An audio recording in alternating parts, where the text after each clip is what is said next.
Becoming an entrepreneur and growing a business is experimenting with yourself. It's experimenting with your capacity, your boundaries, and your leadership 24/7.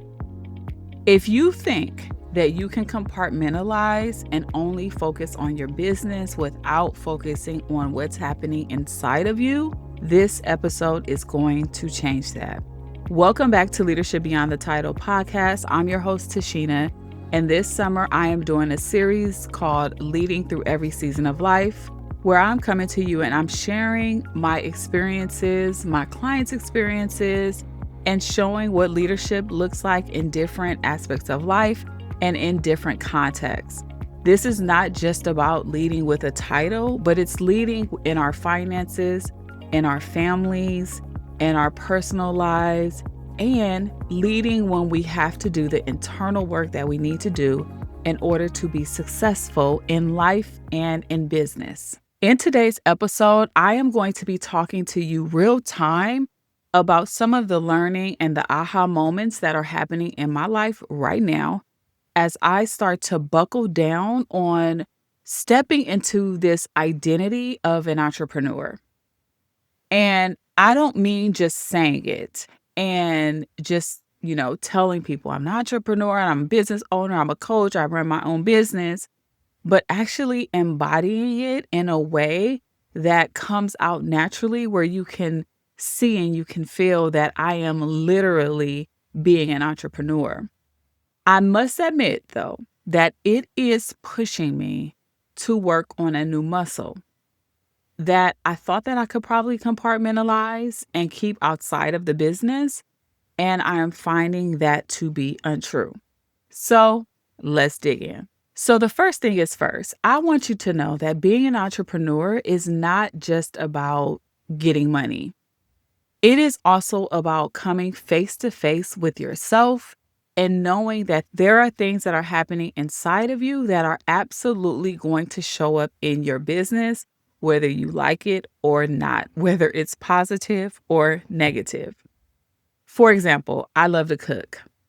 And when I'm cooking, there are different ingredients that I might put in a recipe, like salt or an egg in a cake or things like that.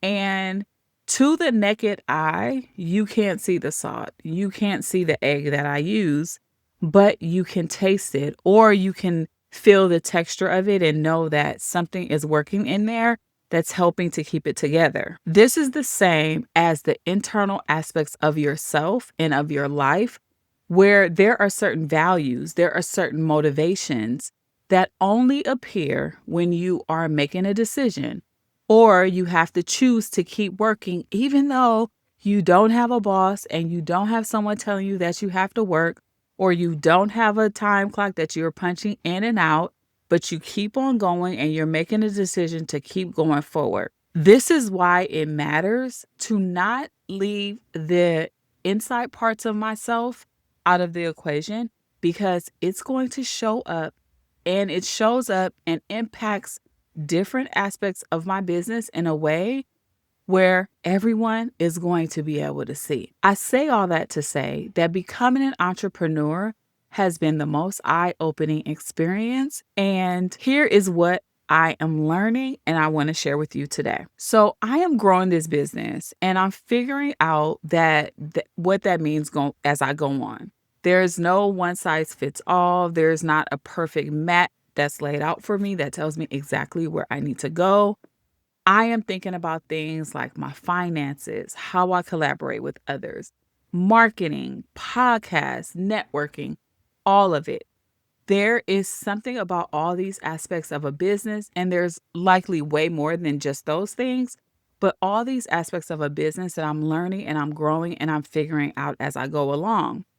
It does not look the same as in a 9 to 5 because I actually have to be a little bit more scrappy because resources aren't just laid out for me. They don't have a budget already aligned for me. There is no staff that I can use and support that can help me. It's literally me being scrappy, figuring out how I could come up with my first 500,000. me trying to figure out how I can hire my first VA. All of these things are coming at me and I have to figure it out. And so it looks a lot different than if I was in a 9 to 5 where I have to figure it out. I'm not starting with an abundance of resources that I get to play with. And because I'm not starting from that place, it does feel and look and seem just a little bit risky. I have been reading the book Start With Yourself by Emma Grede, and it's taken way longer than I thought that it would take. I must admit, I started a long time ago, but I'm a busy mom. I am growing a business, like I said. I am a newly appointed board chair. I'm a PTA president. And while the kids are out of school, I'm still having to go to practices and travel sports for basketball. And your girl is busy. Like, there's never a dull moment in my house. And so, all the little time that I have that is left over, I'm typically trying to look into my business in some type of way. And every once in a while, I may get into some reality TV. So Traders has been my thing the past couple of months, but Big Brother is back. And so I'm not spending as much time as I need to actually focus on reading a book. But I digress. In this book, Emma Grede talks about the definition of an entrepreneur. And she says that the definition means to undertake. Now, I didn't verify that. I'm just going off of what she says in this book. And actually, it seems to check out based on what she says it means. And thinking about the risk that comes when you become an entrepreneur and the risk of not knowing whether your business is going to fail or survive. And being an undertaker, you're literally working with dead bodies. You're trying to figure out how to give them the best going off that you can give them. But there's a sense of dying to yourself in the word entrepreneur to become something new. When I read this, I thought to myself, okay, this is why this feels so risky. This is why I am constantly having to die to myself to make room for what needs to happen when I step into the identity of an entrepreneur. I can't be the 9 to 5 Tashina anymore. I have to be the entrepreneur Tashina now, the business owner Tashina now, the person who's leading the way, who's leading the fore, who is at the top of the imaginary org chart. It is me. And so I've had to realize that there's a lot of things that are happening as a business owner that didn't happen before when I was in my 9 to 5. And so I have to die to that identity because ultimately it's on me. And of course, it feels like all of this is one big experiment to see if it works or not. And I don't know if it's going to work or not, but I promise you, I'm going to work my ass off to ensure that things do become successful and that there is not an undertaker who's going to come and get my business. And so when I think of entrepreneur and the risk that's involved, it checks out because now I know what to expect. I know that I shouldn't expect something fabulous, hearts and flowers, like something just handed to me on a platter. I'm going to have to work for it. And there's something new about myself that I am going to have to be willing to step into. Now, when I thought about this word experiment, because experimentation comes with risk, it comes with being an entrepreneur. I come from the biotech field where experiment literally means the scientific studies. It means the lean and the agile methodologies. There's a lot of things around tech and you're just trying things out to see what sticks. You're throwing spaghetti at the wall, even thinking about like, what's your thesis and can you prove it or not? And there's a lot of experimentation in that or theories that are put forward to see if they actually land and if it actually pan out. And when you're experimenting, you are pushing yourself past a limit that you feel comfortable with a lot of times, that maybe you don't have the capacity to deal with or navigate right now. And it is going to hit a space in your mind and your mentality And it's going to be a hit to your ego for sure. But looking at this word experiment was important to me because a lot of times in being an entrepreneurism, that's what I want to say, entrepreneurism. I don't even know if that's a word, but entrepreneurial life, I guess, is what I'll say. There's a lot where outside of that, for some reason, experimentation is not welcome as much. It's like, why are we going to experiment if there's a probability that we may fail? Nobody likes to fail because we see that as a hit to ourselves. But you know what failure looks like in the biotech world, in the world of science, is when we fail, we know what not to do, and we know how we have to recreate or we have to add or take away something to make it better. There's always this element of making it better when we fail and when we experiment rather than seeing things as a failure. And so being an entrepreneur means that when I try something, I am figuring out what's not working and what is working. I'll be transparent with you. I am still trying to figure this podcasting out. I'm not the best at podcasting. I'm doing it all by myself, but I'm trying to see what works for me. Now, as I'm trying and I'm going back and I'm listening to some of my episodes, I don't necessarily like the way that I speak. I don't like my outline sometimes and the way that I'm communicating the message. And sometimes there are things that I forget. And then I go back and listen. I'm like, shoot, I should have said that.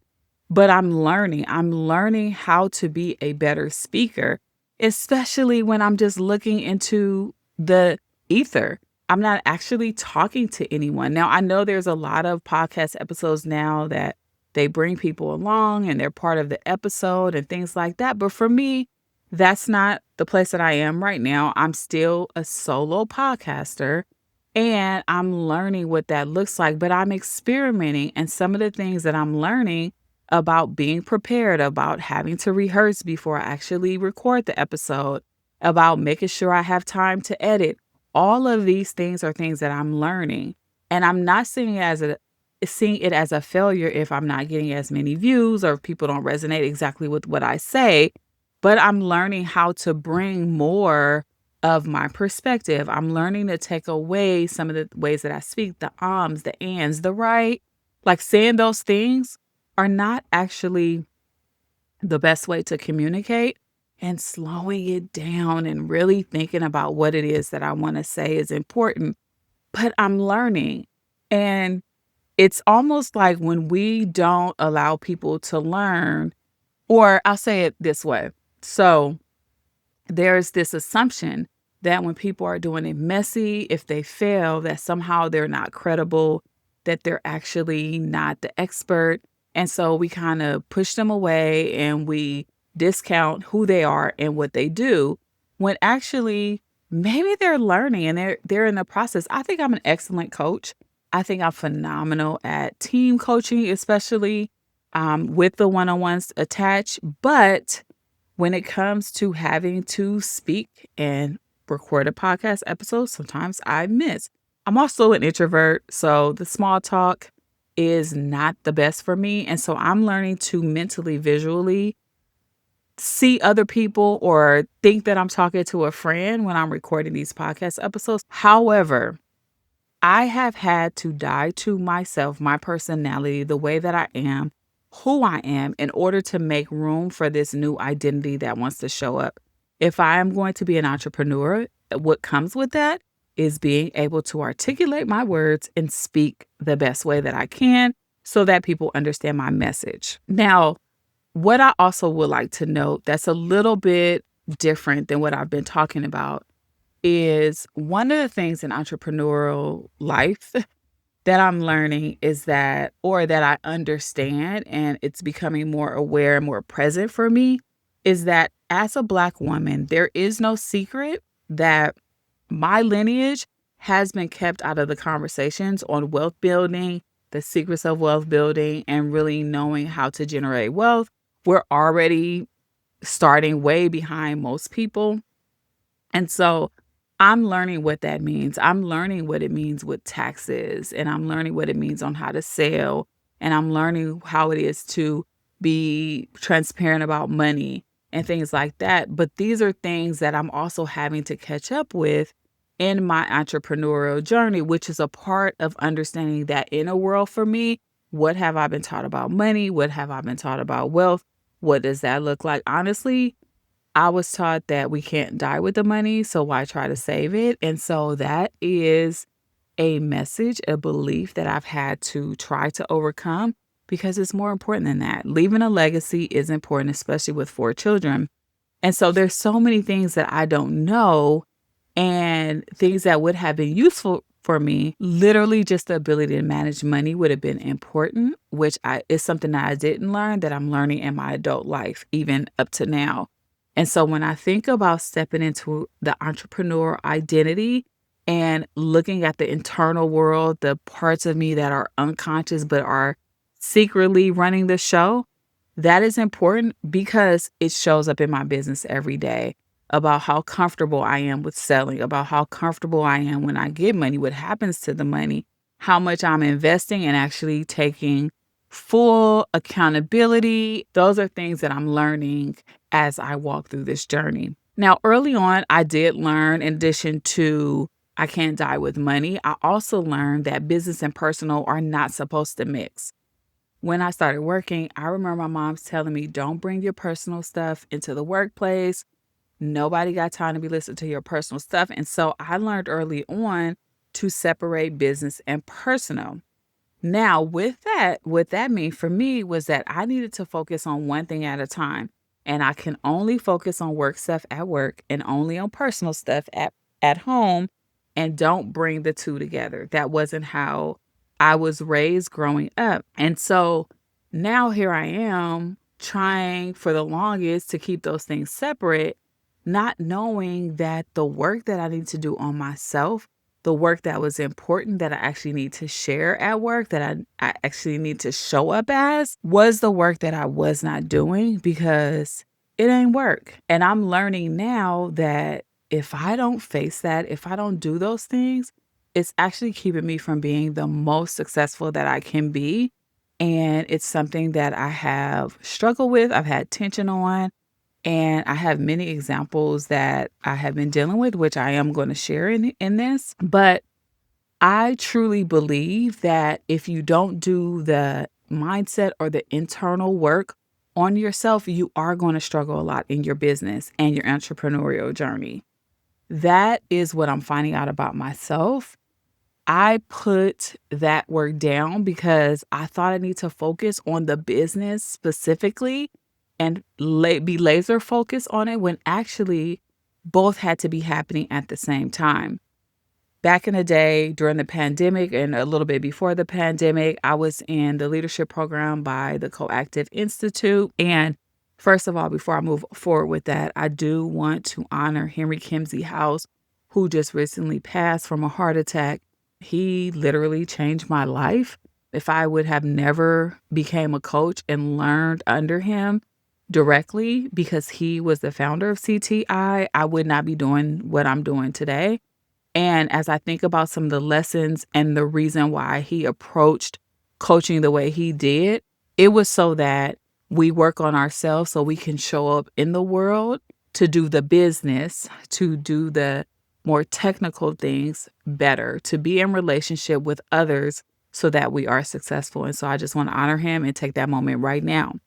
However, when I was in the leadership program with CTI, I got a taste of what it looked like to focus on myself.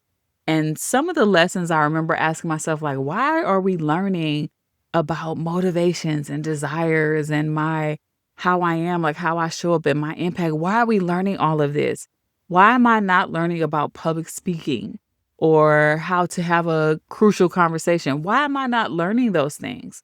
And what I realized is that work is the work that I have to do as far as like the internal work, the learning about my motivations and desires, is the stuff that makes me a better public speaker. It makes me a better decision maker. It makes me have the ability to have the crucial conversations.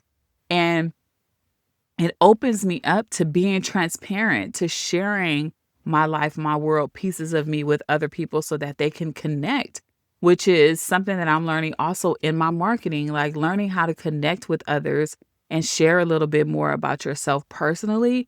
People can go find, the how-tos. They can go to YouTube University and figure it out.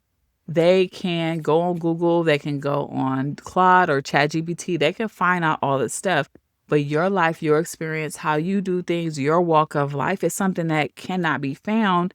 And so I'm learning, like, you can't share that stuff unless you've done the internal work that is required for you to be able to do it. And I also know that this work will help me understand and has helped me understand who I am deeply, understanding my Enneagram type, understanding my motivations, my desires, how I show up, my impact, all of these things, not just on the surface, but really understanding it helps me to have those conversations with others, helps me to ask the right questions to understand who they are as well, because the language and the learnings that I have now, I can go back to others and help them as well. It has helped me become a better coach. I can't be a better coach if I'm not being coached. That's just the reality. And I can't become a better entrepreneur if I don't have other entrepreneurs around me. And so, that's something I just want you to think about. Like, you have to be doing the work as you're doing the work, if you know what I mean. And so, how do we actually step into this new identity and actually do the work in our lives? Well, before I get there, I want to tell you some things that I've been thinking, some perspectives I have about this whole piece about identity that I think will help you and will start to paint a bigger picture or a better picture for you as you think about what does this actually mean. You've probably heard people talk about what identity do you want to step into? Who do you want to be? Who are you trying to become? And that can be hard to figure out if you don't understand what that actually means. So, your identity, first of all, is going to take a hit. There's going to be a hit to your ego, and you're going to have to be flexible enough and willing to stretch past your capacity or your comfort zone to step into this new identity, whatever that identity is that you want to step into. That means that you have to know what it looks like for you and not trying to be a copy paste of someone else. So for the longest time, like I know even I would um, enroll in different programs and courses and things like that because I'm like, okay, if they're doing it this way, I can do it this way. They just have to tell me step 1, 2, 3. They just have to give me the framework and I'll know how to do it. And it was almost like a copy and paste, even though motivation, my deep motivation, my core motivation, fundamentally, I was like so against that.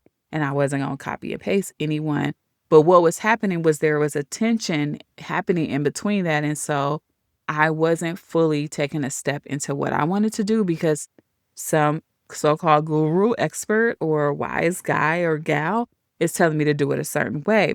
Recently, I heard a coach who said, when you enroll in programs, you enroll to understand what the coach or the leader or the expert or teacher thinks, how they think, and what it took for them to get to the next level of success they have, but not to copy them completely. And you can't copy them completely because you have your own your own experience, your own walk of life, your own context in which you live in, your own dynamics of your family and yourself. You have those things. And so what you're looking for is like, how does this person think? Even right now, like as you're listening to this episode, I want you to ask yourself, how does Tashina think? What is her thinking? I'm definitely thinking in a way that's very empowering, where I'm thinking about what it takes for me to take a step and have my own agency in my life. I am asking myself, what does it look like for me to understand the full context of who I am and not just, this aspect of work life or this aspect of personal life. And so thinking about, like, even in some of my teaching, you can go on Instagram or you can go on LinkedIn or TikTok and you can see, like, how do I think? How do I step out of the places that society tries to lock me in? One of my most famous ways that I think is I don't believe in imposter syndrome. I actually believe it's not imposter syndrome, but it is imposter treatment. And so that's a thinking. That's the way I think, because when I can reframe, or you can reframe, that you don't have imposter syndrome, but society is treating you a certain way, that's when you start to have agency on what your next step looks like. Okay. And so that is one thing that the coach said that tends to be something that you can move forward and you can understand. But know that as you're discovering that for yourself, your ego is going to feel a little bruised, because you're going to be like, I've been learning all of this all of my life. Why is it different now? And why do I have to change? And what happens if I change? Will people still think I'm different? Will they trying to say I'm acting brand new? Like, what is it? And so that is going to come up for you. So be ready for it. And it's okay. You are growing, you are learning, you are becoming the thing that you said you want to do. There are also going to be 3 identities that you're going to be navigating.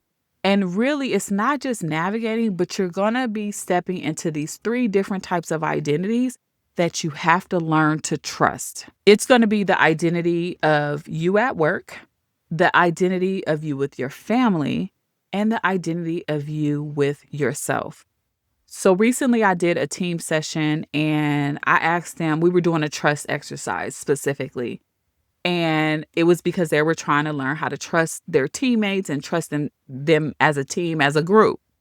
And first, before I can have them think about the tangible ways to foster trust, I had them to look at themselves and ask themselves, when I'm at work, when I'm with my family, and when I'm with myself, how much do I trust myself? And this is important because you are going to have to constantly be asking yourself this. If you actually don't trust yourself at work, you are going to be less prone to taking risk, to experimentation. If you are not trusting in things at home in your family, you're going to be less willing to maybe let go, let other people clean the house or things like that. I know that for myself. I like things to be the way that I like them. And so that is a level of trust. And then there's the other part of it where, how much do I trust myself?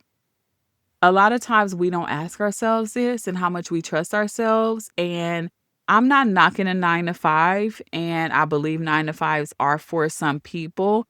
And I had a coach tell me one time, like, having a business is having full trust in yourself to be able to make this happen, to generate an income, and to make money for yourself and your family. A 9 to 5 is expected. They hire you. There's a transaction that happens every 2 weeks, every week, or even every month. And that is what you're going to do for showing up, punching in the clock, and punching out.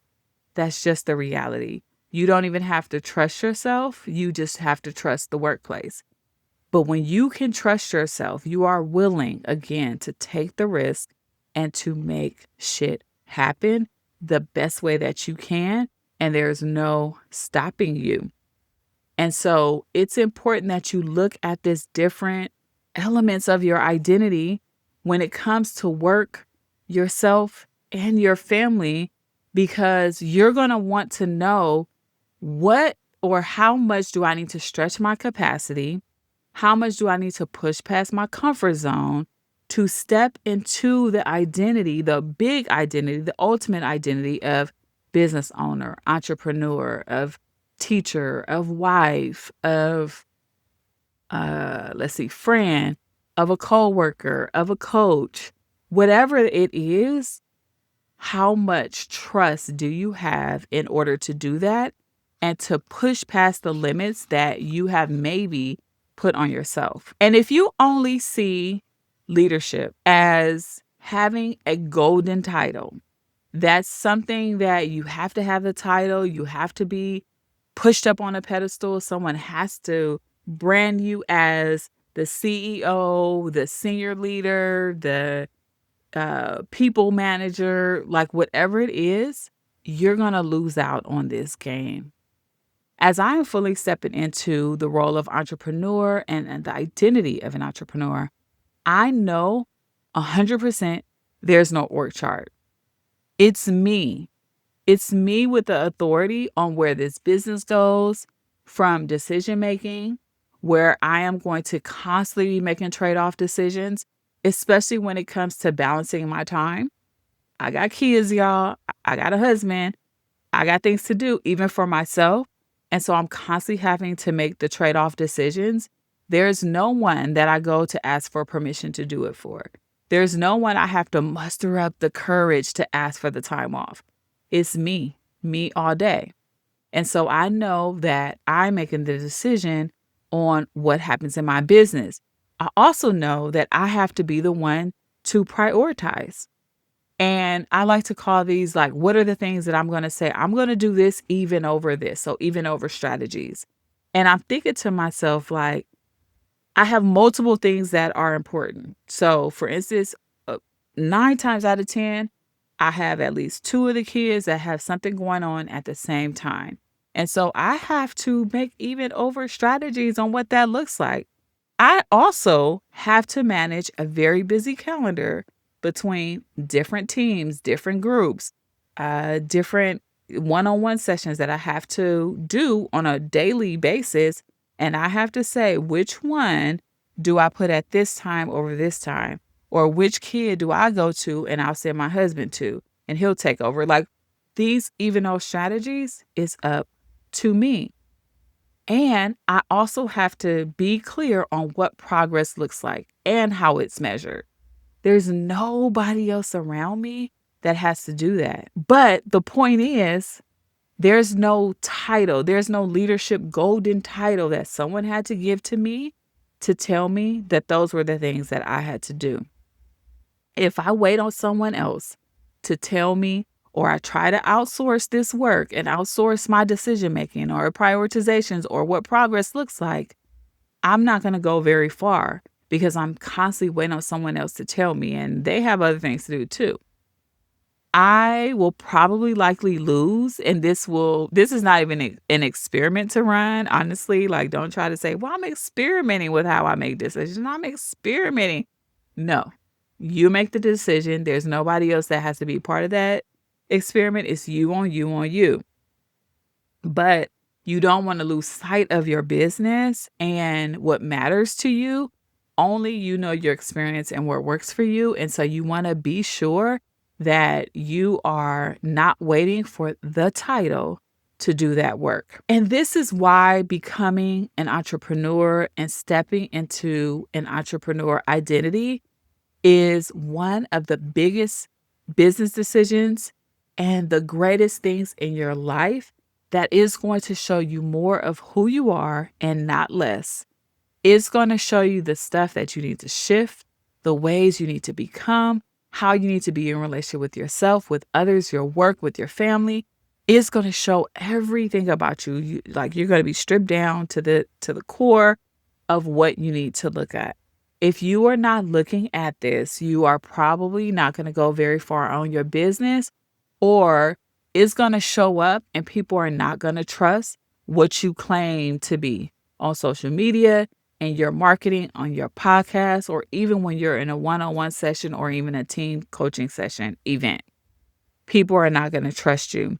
And so you have to be willing to do the internal work. Now, there are 3 areas of your life that you should be constantly exploring about yourself. The 3 inner worlds, the 3 things that, this isn't an exhaustive list, but there are 3 main things that I always say, this is what you should be doing to understand who you are.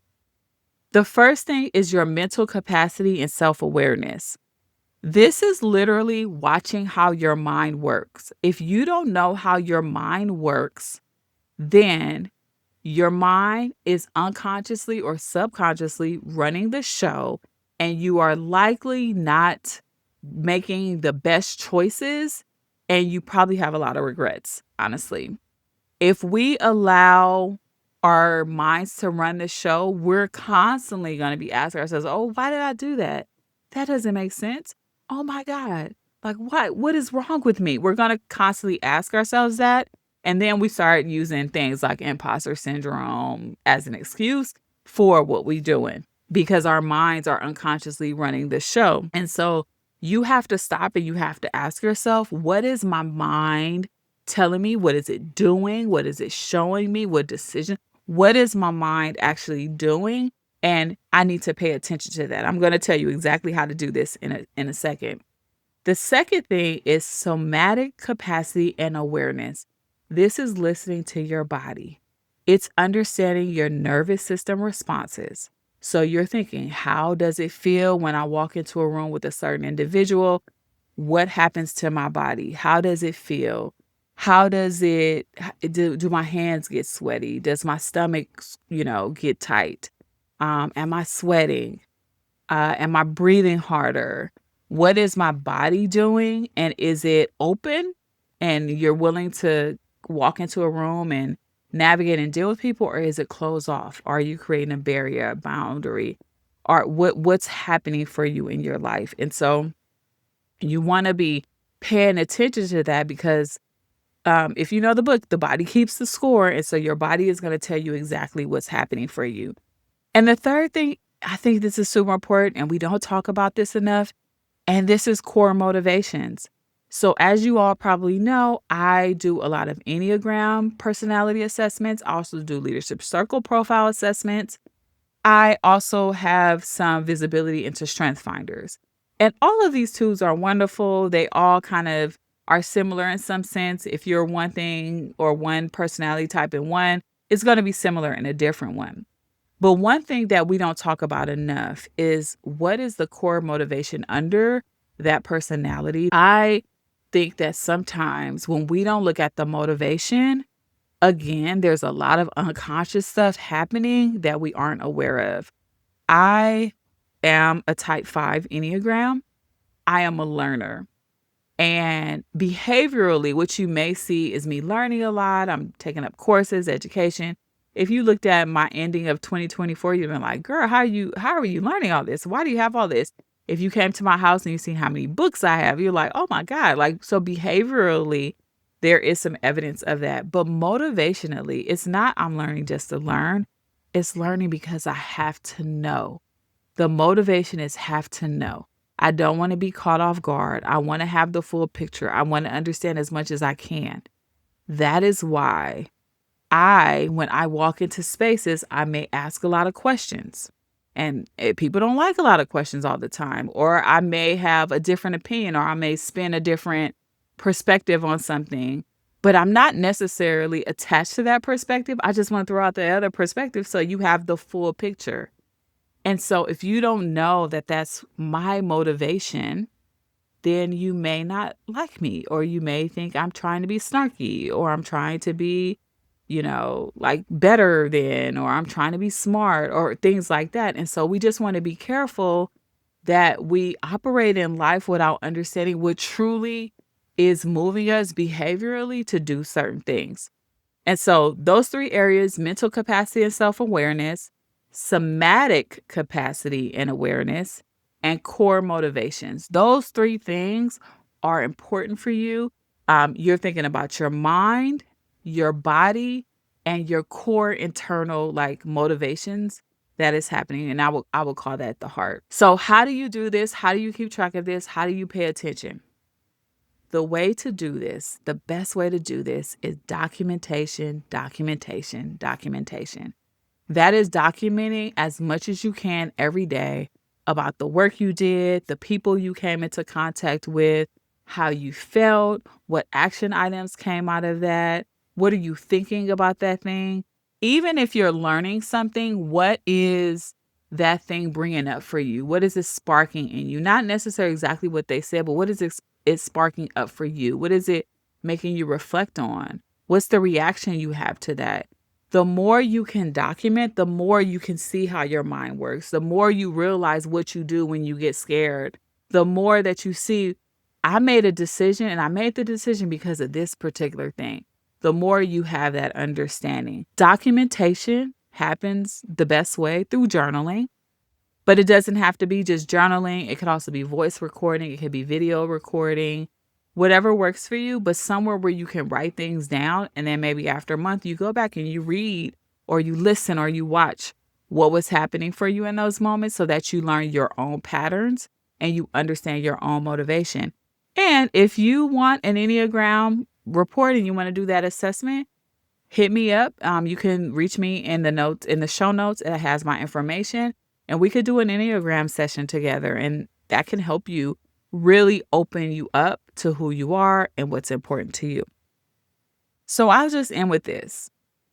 All of this is an experiment. It's risky. Stepping into this new identity is scary for me.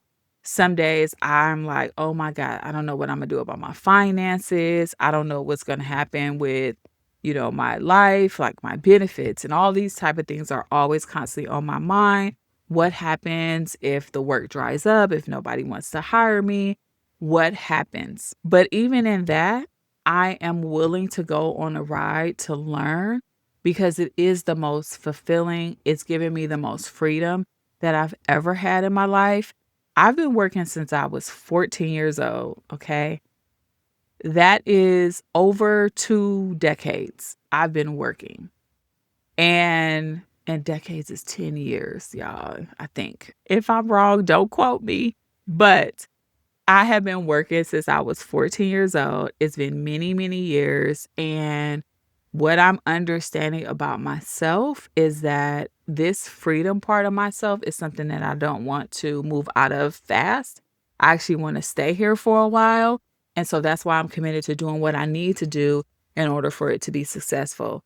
And that means not only working on the business, but working on myself, understanding who I am, understanding what moves me, what guides me, what I need to learn about myself, and, just learning all of this stuff because it's going to show up like white salt on scrambled eggs. It's going to show up because you're going to taste it. You're going to know it's there. It's not going to be hidden because at first you don't know. You're like, I'm going to get some eggs. You don't know if it's going to be no flavor or it's going to be flavor, right? This is how things work in our business when we don't focus on ourselves. Or if we do focus on ourselves, it's going to show up. And so that's what I'm committed to as I am stepping into this new identity of an entrepreneur. If this was helpful for you and you know someone who needs to do the deeper work, please share this with them. Hit like on the YouTube. Give me a rating on Spotify or on Apple or any other platform that I am on. It really helps the algorithm see that I am a podcast that is coming to you and talk to you about all things leadership and teams and family and kids and sports, all the things that really make me proud as a mom, as a woman, as a wife. And so keep on listening for the rest of the series in this summer. I'm going through August. If you want to connect with me, you can look at the links in the show notes and we can talk. All right, talk to you soon. Bye. See you next week.